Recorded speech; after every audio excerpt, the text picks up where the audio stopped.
आसंतु जानिबा जुगनी एकादशी व्रत करिले कोन लाभ मिले।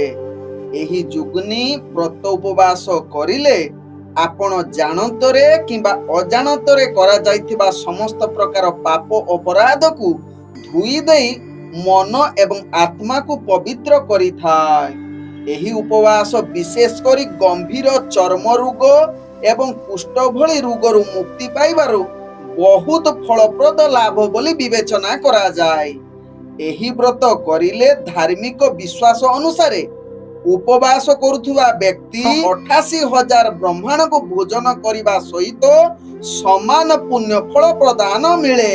तेबे एही उपवास द्वारा आपणकर दारिद्र्य दूरीकरण हुए, आर्थिक समस्या शेष हुए एवं जीवन रे सुख शांति फेरी आसे, भाग्य समृद्धि बढ़ाए।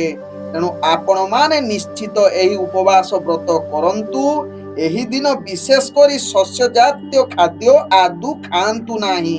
संपूर्ण निषेध सहित तामसिक खाद्य, मिछ कहिबा, काहाकू अपमान करिबा, वाद विवाद ठारू दूरेई रहिबा।